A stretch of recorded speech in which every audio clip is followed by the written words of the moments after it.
Apa sih yang bikin kita terus termotivasi setiap hari? Mungkin kamu bakal jawab, ya gaji tiap bulan, biar bisa makan. Atau, karena aku suka banget sama yang aku lakuin. Tapi, tahu nggak sih, ada dua jenis motivasi yang secara nggak langsung membentuk cara kita berpikir dan merasa? Yap, motivasi intrinsik dan ekstrinsik. Bayangin kamu lagi main game.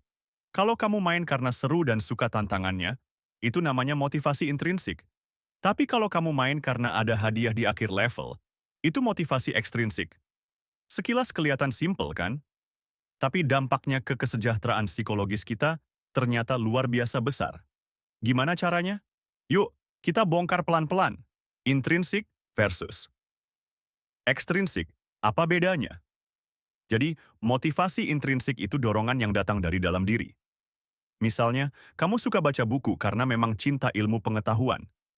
Sedangkan motivasi ekstrinsik adalah dorongan dari luar, seperti baca buku karena ada tugas dari sekolah atau kantor. Nah, menurut penelitian, motivasi intrinsik sering dikaitkan dengan kebahagiaan jangka panjang. Kenapa? Karena kamu melakukan sesuatu yang sesuai dengan nilai dan minat pribadi. Sebaliknya, motivasi ekstrinsik biasanya bikin kamu fokus sama hasil akhir aja. Kalau hasilnya nggak sesuai ekspektasi, bisa-bisa kamu kecewa.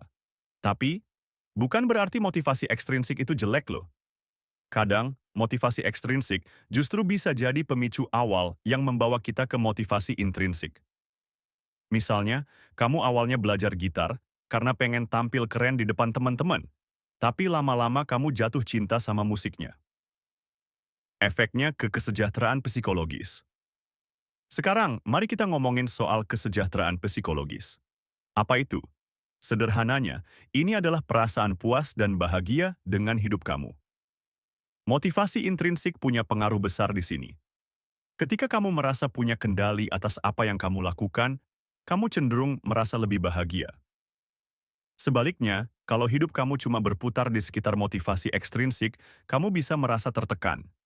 Misalnya, kamu kerja keras cuma buat dapat bonus akhir tahun. Kalau nggak dapat, rasanya kayak semua sia-sia. Ini yang bikin orang sering burnout atau merasa kehilangan makna hidup. Ada satu studi menarik dari psikolog Edward Deci dan Richard Ryan. Mereka bilang, manusia punya 3 kebutuhan dasar: rasa kompeten, otonomi, dan koneksi dengan orang lain. Motivasi intrinsik bisa memenuhi ketiga kebutuhan ini. Jadi, nggak heran kalau orang yang termotivasi dari dalam biasanya punya hidup yang lebih seimbang. Bagaimana menemukan motivasi intrinsik? Oke, kamu mungkin bertanya, kalau gitu gimana caranya biar punya lebih banyak motivasi intrinsik? Ini beberapa tipsnya. 1. Kenali passion kamu. Apa hal yang bikin kamu lupa waktu? Bisa jadi itu adalah sumber motivasi intrinsik kamu. 2. Buat tujuan yang bermakna. Fokuslah pada proses, bukan hasil.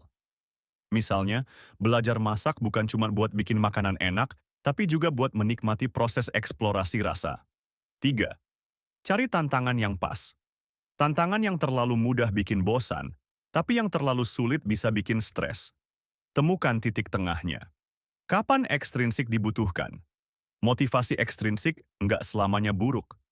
Dalam situasi tertentu, dia bisa jadi alat bantu yang efektif. Misalnya, saat kamu nggak mood olahraga, bikin target kecil seperti, kalau selesai 30 menit, aku boleh makan es krim. Lama-lama, tubuh kamu akan merasa olahraga itu menyenangkan. Triknya adalah jangan terlalu bergantung. Anggap aja motivasi ekstrinsik sebagai alat bantu, bukan tujuan utama. Jadi, motivasi intrinsik dan ekstrinsik itu sebenarnya saling melengkapi.